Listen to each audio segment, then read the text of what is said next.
last month I think there were like 9 books, but this month I read technically 7, but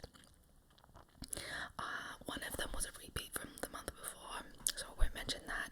And then the last one, I actually read 83% of it in September, and then finished it in the first days of October, so I may or may not include that one. I'll see how I go.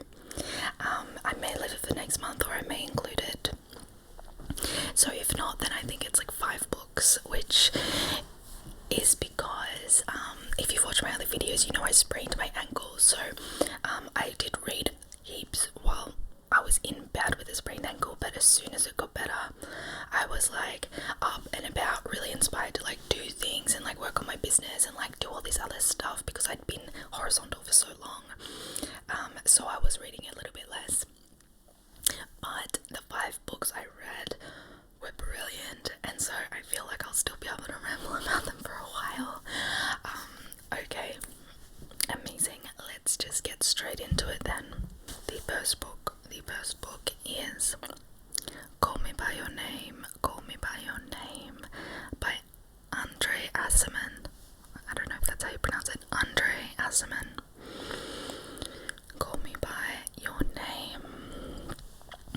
So, oh my god. Okay, so what this book is about, it's about a 17-year-old male who is staying at his parents', well, he lives with his parents. I think it might be their like holiday house. I don't think they live there all year round. I'm not really sure. I really want to read it again. I actually listened to this one. So he is, staying with his parents in Italy, and every year, every summer, someone like an academic or something will come to stay at the family home, and help his dad with, things for his work. And in return, they get to stay there for 6 weeks, and they get to work on their own projects. So what happens is this guy comes, and there is this sort of relationship that forms, this really interesting relationship between the son of the family. He's 17, and then the other male who comes is 24. So this, really, really interesting relationship. And so getting into what I thought of it, I love a book about obsession, and from the get-go, it is like very obsessive and neurotic, and I love that. I love reading that. Like one of my favorite books is Lolita, and I think that is also very perverse in that way. And I just loved in Call Me By Your Name that I felt like I was reading something so intimate, like somebody's very perverse and private thoughts and feelings. And as well, like, it is just so beautifully written. Like, I loved it. Like, I listened to it, which was a beautiful book to listen to, actually. And as soon as I finished it, I ordered the physical copy to my house. Actually, still haven't received it, which is pretty crazy because it's been at least a month. But I can't wait to actually read a physical copy of it. Just such beautiful writing. And it's funny, I actually went into it thinking that it was going to be like YA, because I knew that it was about like a young man, and it's, like, it's queer, and I just thought like I would read it just because I want to like know all the like, popular queer fiction that's out there, not realizing that it wouldn't really have that YA vibe. It was really beautiful. I was blown away by the writing and the story, and I think it probably is like one of my favorite books now. I loved it. Like, I absolutely adored it. It made me feel so much, such a variation of emotions. Let me have a look at my notes. read it like a month ago, so this is why I'm so glad I'm writing notes now, because it really just does slip away from me. Like I wrote, how I felt at times like a tightness in my chest, grief, longing, desire, regret. Like I just felt so much from these characters. Like it blew me away. There were just so many layers. Yeah, I really recommend this if you haven't read it. But it's, a bit of a classic. I think a lot of people have read it. But I had not, and I'm in love, totally. Okay, so what was the next book I read? Okay, the next one on my Goodreads is My Year of Rest and Relaxation. My Year of Rest and Relaxation by Ottessa, Moshfegh. I'm not going to get any of these names right, am I? Ottessa, Moshfegh. My Year of Rest and Relaxation. Oh my gosh, okay, so this was a really strange book. Oh, by the way, I gave Call Me By Your Name 5 stars. 5 out of 5. So, My Year of Rest and Relaxation. Okay, so what the book is actually about is it's about this woman. She's 25, I believe, and she lives in New York City, in Manhattan, in the early 2000s. I believe it's like 2000, 2001 is when it's set. So yeah, it is from her perspective, and it's really bizarre. Her parents have recently passed away, like within the last few years, and she starts going to therapy. She starts, taking the various drugs and things, and this is sort of her journey with that process. So I'll tell you what I thought of it. So yeah, I thought it was fucking wacky, like a really strange premise. I know that doesn't sound too weird, but I don't want to give it really anything away, of course. It's kind of fucked up, honestly. Like a kind of a fucked up approach to grief, and the thing is that I think throughout the whole book she doesn't actually even realise that it's connected to her grief. But I loved actually that this was set in the early 2000s. I thought that was like really cool to like visit that era and remember what it was like to be a young person in their 20s in the early 2000s. I thought just that aspect was really interesting to me. It is really hard to know how seriously to take this book and this character throughout it. I would actually love to discuss this with someone else who's read it, because I feel like so many people could interpret it in so many different ways, but I loved it. I actually thought it was really clever and brilliant, and in a lot of ways I could actually resonate with the protagonist, even though she's not really a very good person. I don't think that I'm similar to her, but what she does is, okay, so the premise of like My Year of Rest and Relaxation is that my interpretation is that it's she's grieving and she's going through really like intense sort of mental health issues, like depression, things like this, and so for her to cope with that is through these prescription drugs, and so she takes time off work, and it's quite an extreme version of rest and relaxation. So I can resonate in the sense that I do take time off pretty much every year to hibernate and to really like go within myself and detach from society and from like socializing, things like that. But I do not do it in the extreme way that she does with prescription drugs.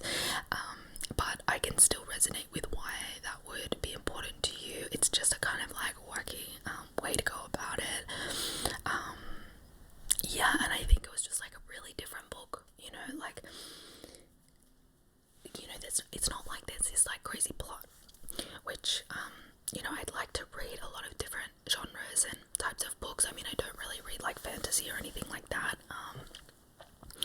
but, sometimes I'll read, of course I'll read books that have got like like a quite intense plot, or there's like a mystery, or there's like things happening, there's like blah.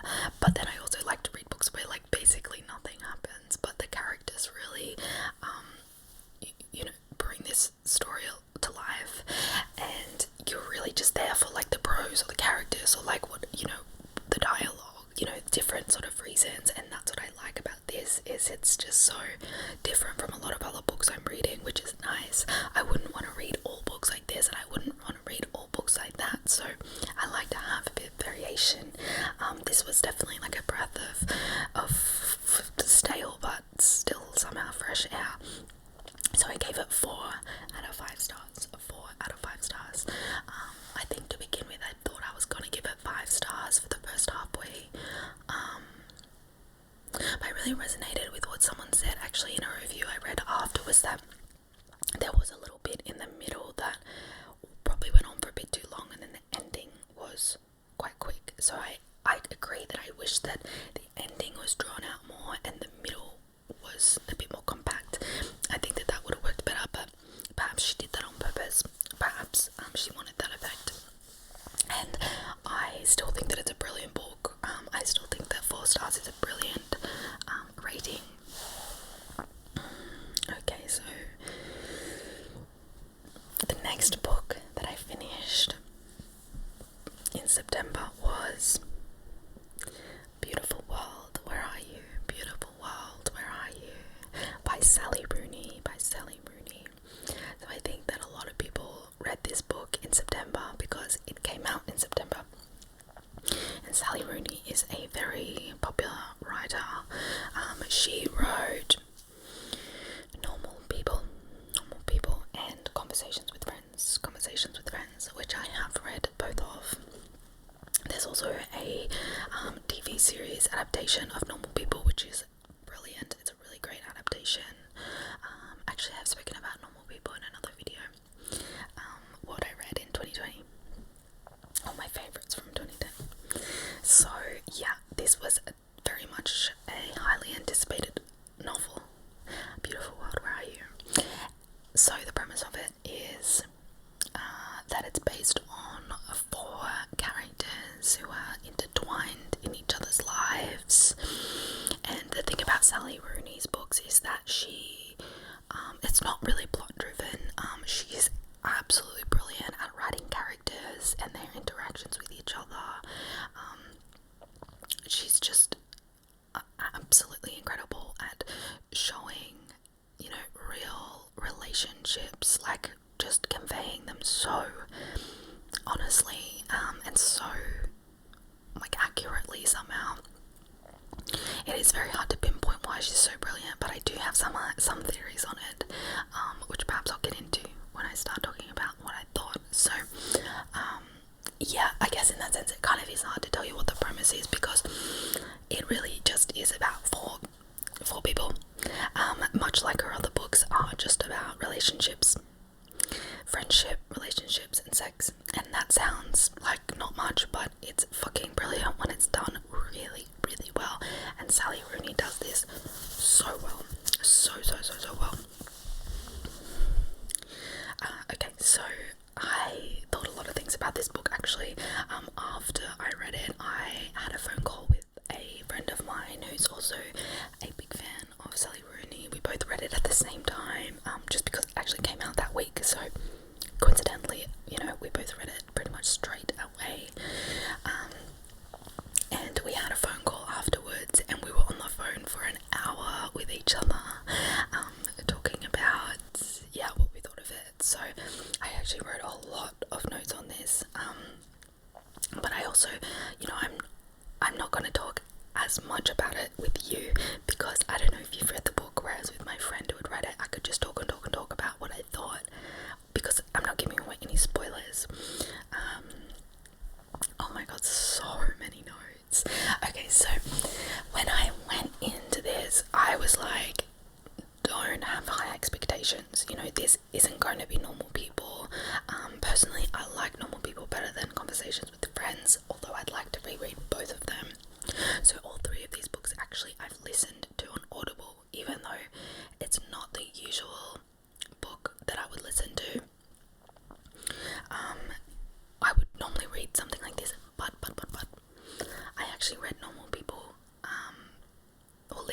because it was free on Audible, so I was like, okay, I'll give it a go, and then I loved it. But the reason that I listened to Sally Rooney's books is because the narrator of all of them, is really, really brilliant. She does such a good job, and also she does all the dialogue in an Irish accent, which I think just gives it like that just extra, like, it's so good. I love hearing the Irish accents, but I really want to just buy all the books and read them myself as well. Yeah, so I went into it like, okay, don't expect this to be as good as Normal People. It's its own book. Just go into it, not comparing, but of course you do. When it's like one of your favorite books, and this author brings out, like, you're gonna subconsciously anyway. But I was like, coaching myself, like, don't compare them. It's not gonna be as good, or don't expect it to be as good, because it probably won't be, and you'll be disappointed. But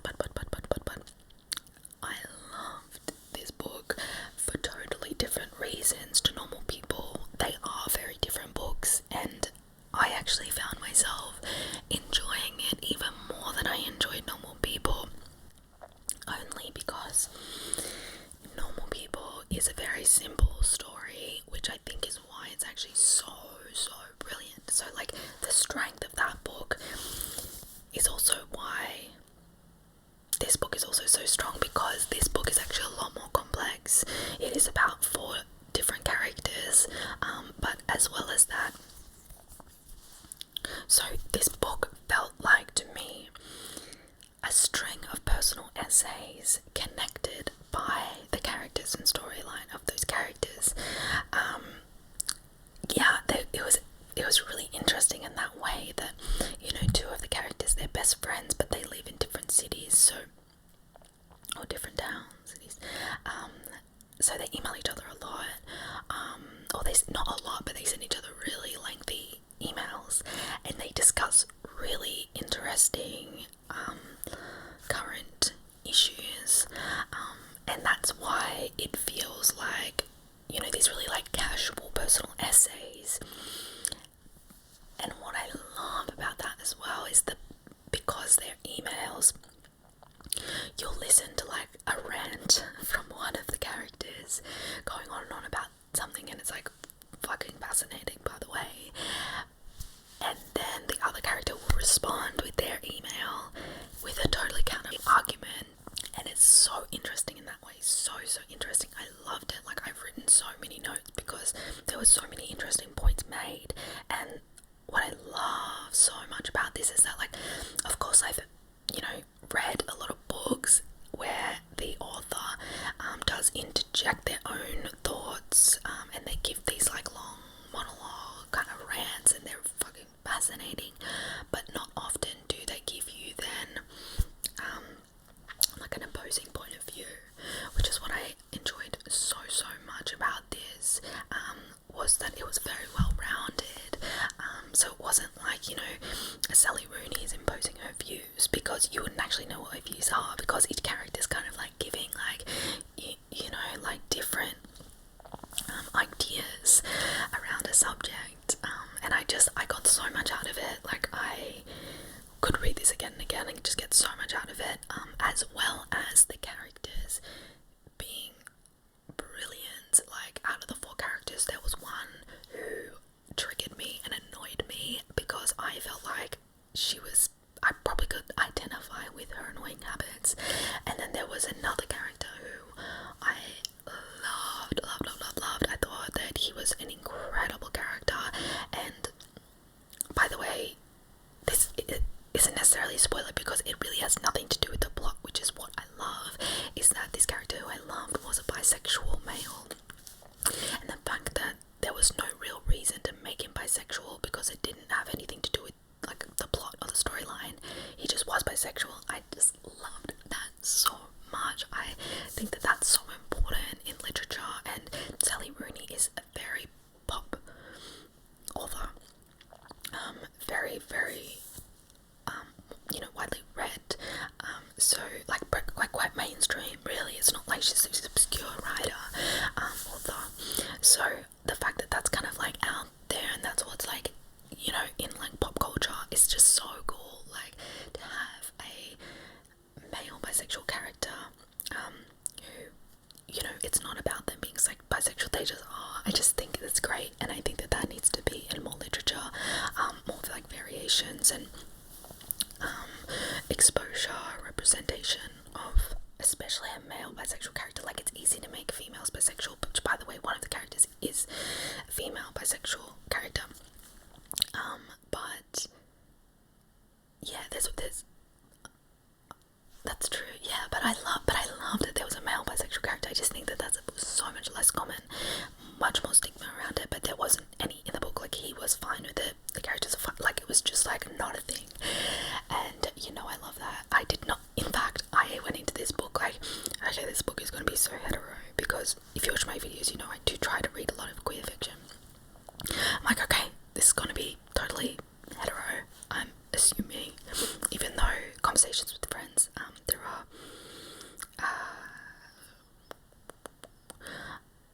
they were in a lesbian relationship, two of the friends, and then I guess one of them's still lesbian, the other one must be bisexual because she is then sleeping with a man. So you know, she does include that somewhat, but I was really surprised. I was very pleasantly surprised to see that there were queer characters in this book, because I just assumed that it was going to be like totally hetero.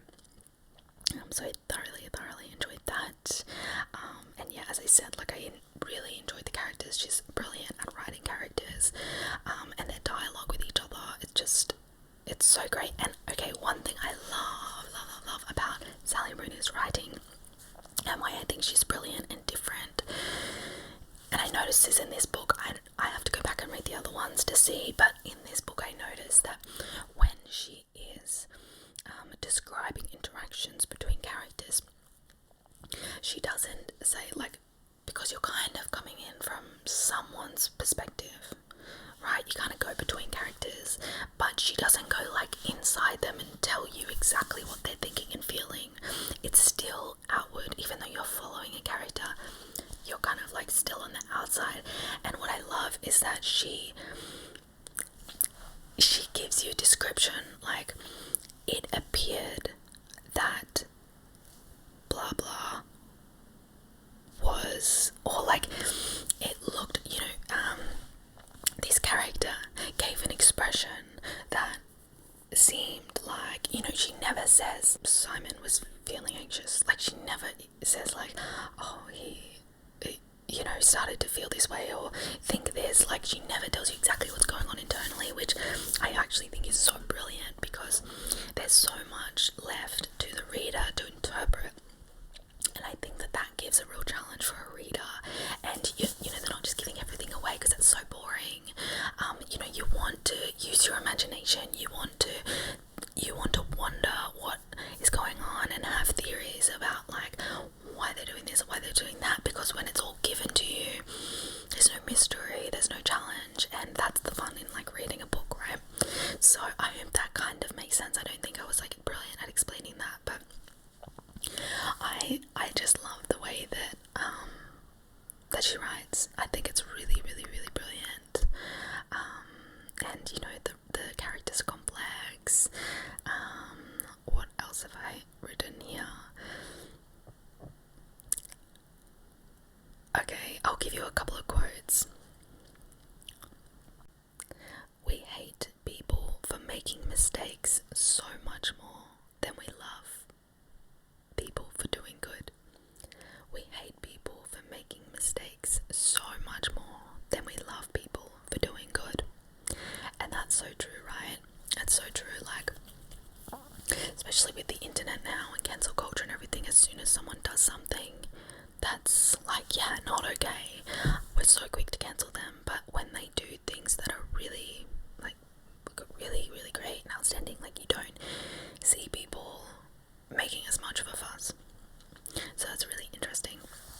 So something that she says after that, the next line, so we hate people for making mistakes so much more than we love people for doing good. That the easiest way to live is to do nothing, say nothing, and love no one.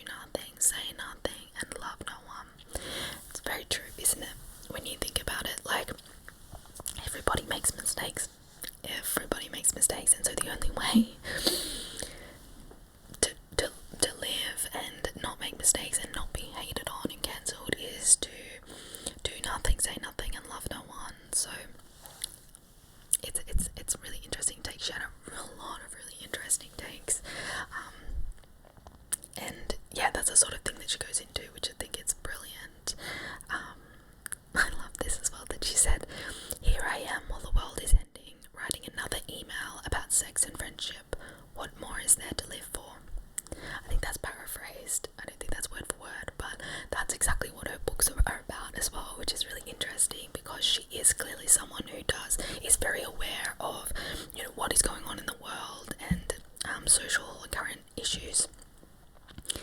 And yet she's writing books about sex and friendship and relationships, which I think at the end of the day, even though the world is fucking ending, climate change and everything, like, yes, the world's ending, but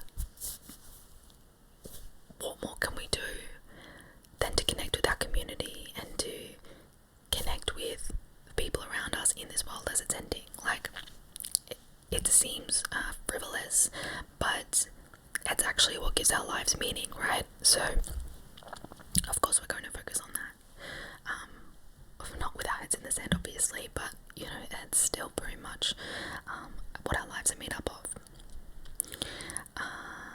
I gotta say, I didn't love the sex scenes in this. She is really, really good at sex scenes in her previous books. Like brilliant. Like Normal People is such a sexy book. And so is Conversations with Friends. They're both very sexy books. But me and my friend, when we got on the phone, he agreed that what the fuck was with the sex scenes? Like, there was no foreplay or anything, and we decided that it must have been on purpose. It must have been a representation of those characters and perhaps how clueless they are, or like just of their characters. Not necessarily her being clueless, because we know that she's not. We know that she can do fucking good sexual tension. But there was none of that in this. I didn't enjoy the sex scenes, but I'm gonna give her the benefit of the doubt that she did that on purpose. So I'm just looking through my notes. There are a lot of notes, but again, I don't want to give anything away. Yeah, again, that was something I wanted to say about the cancel culture rant that she went on, was I think it is important to question how we should approach people who have done the wrong thing, especially when they've done the wrong thing in the past, because let's be honest, we've all done the wrong thing in the past. So if you became famous and then something got dug up from your past and then you got cancelled for it, it's like, is that really how we should approach things? Because most of us have done something in the past that could be dug up. Is it the right way to go about it? I think that it's definitely something that needs to be explored and questioned. I've got a list of all the like monologues, like rant kind of things that I loved. There were many, but I wrote down the ones that I think were my absolute favourites, and then discussed them with my friend, which is really cool. Okay, I won't give too much else away, because you know what, you should just read this book. Everyone should read it, because it's bloody amazing. So I gave this book 5 stars, as you can imagine. So yeah, I loved it. I'm a big fan of Rooney for sure. And she's got some short stories as well, actually, like a few short stories that have been published, which are also really, really good and sexy. Very sexy. She's good at the sexy vibes.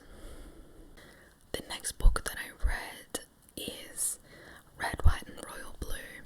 However, I read that last month as well. So I read it twice last month, and then I read it again this month. Don't ask.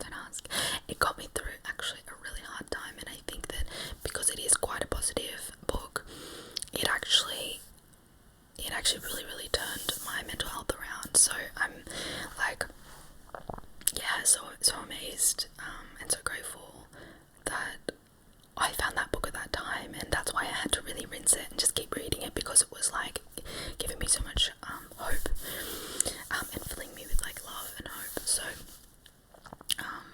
yeah, that's why I read it so many times, but I'm in a much better place now, so not as necessary to continue reading it again and again. But if you want to know what that book is about and what I thought of it, then please check out my What I Read in August video, because I go deeply into it there and get very, very passionate and excited about it. So the next book that I finished was In the Dream House.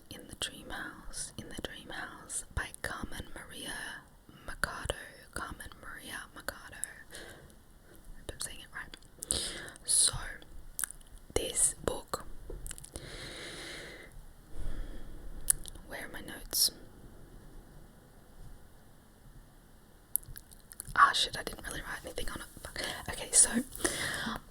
Okay, so premise of this book, it is about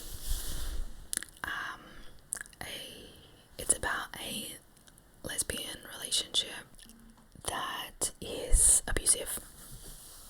So it's a memoir specifically on this time in Carmen's life.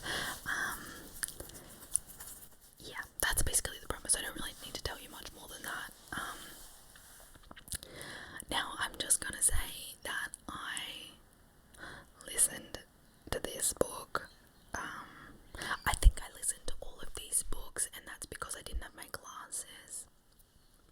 Did I not have my glasses yet? I don't know. And also I had a scribed free trial, so I was just like listening to heaps of books, and then I cancelled it because I already have like enough credits on Audible. But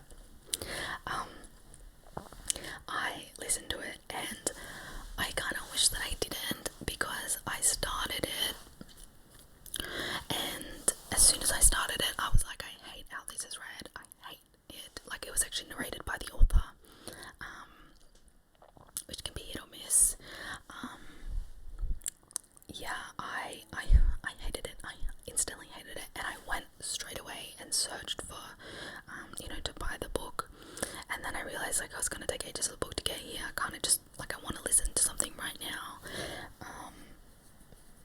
and it was there. I was like, oh, I'll just listen to it, and I kind of regret it because I went through the entire book being like, wow, this is incredible, like, so incredibly written, but I was constantly cringing at the way it was read.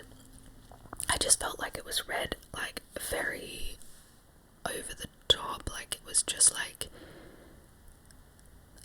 I'm not even gonna try to, but I just did not like how it was read.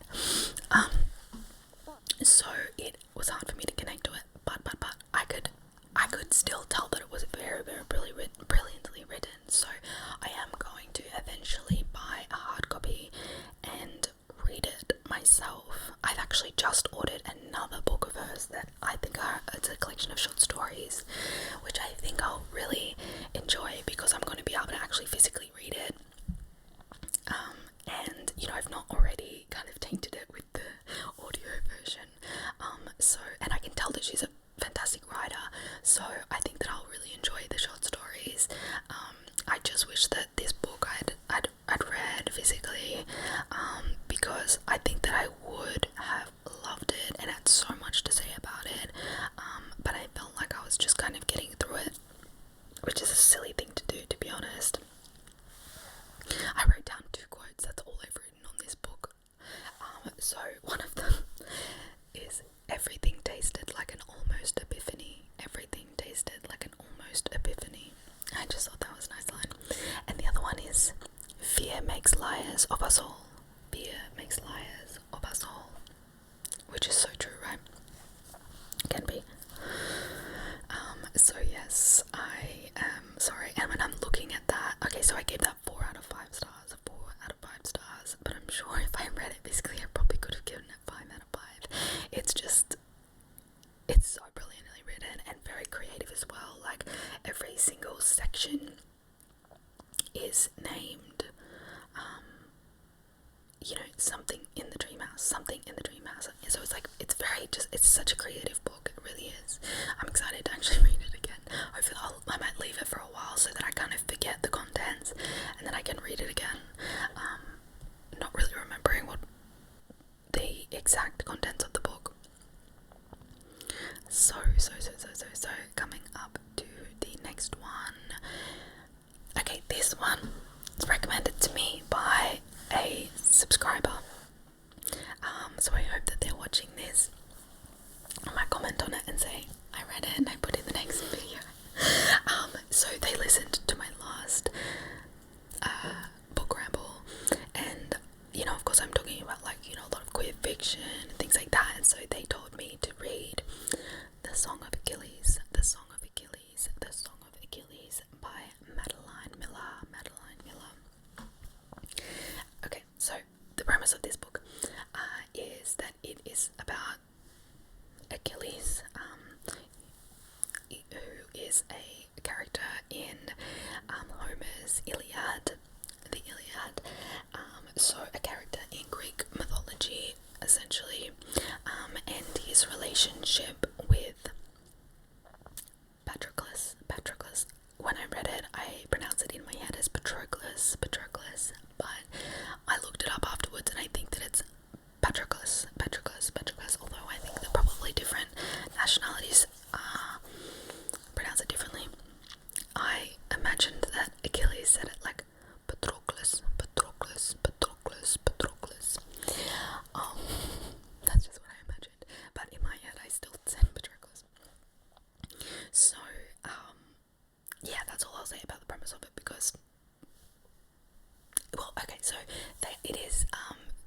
obviously set in the Trojan War. But it's their whole lifetime, and it is from Patroclus's perspective. So it's very much from him internally, and about his relationship with Achilles, which I think is really cool that it's from his perspective. Okay, so now I'll get into what I thought of it. So I'm so embarrassed to say that I thought that this was going to be like YA, because I've seen it on so many recommendations on like TikTok and Goodreads and blah blah blah, among other YA books, and I can see why young people would love this book, because I mean, they are young boys. They're actually really young. Even, you know, in the war, they're as old as like 28, which, you know, is still young, but for most of them, I mean, they go to war when they're like 16, 17, 18, I don't know. I'm getting a bit confused about the ages. I'm like, I have an idea of what it is, and then it says something else. I mean, what's going on? But yes, they're very, very young. So in that sense, it is about young boys. So I didn't previously know really anything about Greek mythology, and that's kind of on purpose, because I've never been able to connect to it. It's always been really dry for me to learn about. I've tried to listen to Mythos by Stephen Fry a few years ago, and I listened to a couple hours and then just like couldn't anymore, just like cannot connect to it, could not connect to it, and yeah, which is like so lame, right? Like, that's so embarrassing. And I have wanted to be able to connect to it because, you know, so much of astrology, which I love, is, you know, connected to these gods in Greek mythology. So yeah, going into this, I just knew nothing about the stories, which I'm so glad. I was so glad. But that's why I thought it was just like YA. I was like, I don't even know anything about Achilles. I don't know anything about the Iliad. Like, I didn't even know it was going to be based on that. I had no idea. I just thought it was like, I thought it was also a book that came out like last year. I thought it was just like a new YA book, but it's like written like 10 years ago, 11 years ago even, I think, and is based on like extremely like, yeah, ancient historical text, which is just funny to me. But anyway, I fucking loved this book. I was like so glad that I did read it, because I'd been resisting reading it for a long time, because I thought it's not a book I can connect to, because like I told you, I don't really read like fantasy or anything like that, so mythology as well is like just not really my thing. But I've got to say, I'm so grateful to this book because I do connect with information so much better when it's told to me through a story, and through like relationships and things like that. So through this book, I was able to finally connect to Greek mythology from somewhere, you know, like this was my like reference point, this is my entry into it, through the connection. Of course, it still talks about other gods, and it talks about other sort of stories and things like this, so you do learn about other characters. And in the Trojan War, there are a lot of like big characters like Odysseus and Hector, and you know, like a lot of the like gods come into it as well. So and Chiron, I really enjoyed learning about Chiron, because he is in astrology as well, but also he's just really fucking cool character. So yeah, I am also, you know, I'm like such a sucker for a queer romance, and especially when there's a little bit of obsession, and I love that she portrayed Patroclus, in that way of like just a complete adoration of Achilles, and I love that. You know, I love that in Call Me By Your Name and other books of that like obsessive queer boy romance. Like, I'm so into that. So I really enjoyed this book, and I don't usually get into books that are like based in war either, but because it was so focused on their relationship, I was able to actually get a lot out of the time that they were at war, because it wasn't just like really dry about war or anything like that. And so through this book, I was like, oh my god, this is so exciting that I'm now interested in Greek mythology. So I went after this and read her other book, Circa, which is the next book, but I technically finished it in October, and learned so much. And I also have been listening to Mythos again. I just started it again and have been, I think I'm probably like a quarter of the way through it. It is like a 15-hour book, and I just listen to it at night time, but I'm really, really enjoying learning so much about these like, it's just crazy, because like Greek stories and mythos is like so connected to our modern world in so many ways. So so much of the language that we use is from these stories and these mythological beings, and it's actually incredible. That's what mythos is really interesting to learn about, the origins of these stories, and how they're still so connected to present day. It's just so ingrained in like Western culture anyway. It's incredible, and I'm so excited about this because it's something I couldn't connect to in the past, and I'm so connected to. So I'm really grateful for this book to giving me that like entry point. So yes, back to the actual book, the Song of Achilles. Hang on, I'll look at my notes and I'll see what I wrote. Could inspire me some direction to talk about. I've written a lot here, but I think it's more just like what I'm thinking as I'm reading it.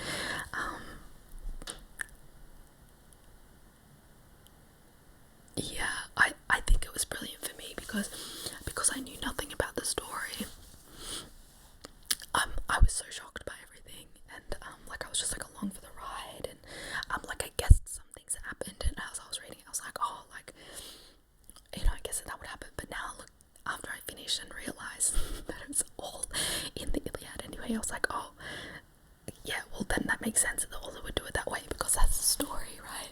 Then I'm gonna change the story and make it more mysterious, just because just to make this book better. Like, I just had no idea. And when I went on to Goodreads afterwards, there were like reviews that didn't even put spoiler alert. Like, usually there's like a warning, and they're like, they tell basically the whole story in the review, and they're like, I haven't put a spoiler because everyone knows the story of the Iliad, or at least I hope they do. And I was like, oh my god, it's so bad that I don't. But now I do, and now I actually really want to read the Iliad and the Odyssey. So okay, what did I write? Did I write a Goodreads review? Okay, so I thought about giving it 4 stars for most of it, because I'm not really into like these themes.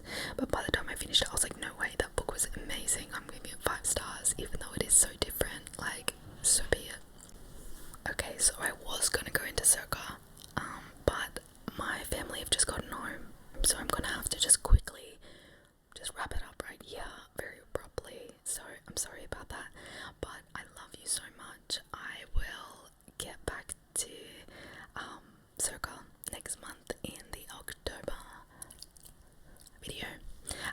I love you so much. I have a playlist, like I said, of all of my book related videos, so you can watch them in the meantime, and I have a playlist of heaps of gum chewing rambles that you can also get into. Okay, so it has been amazing to ramble with you about books, my favorite topic. So yes, and read The Song of Achilles. It is so beautiful. It's very beautifully written.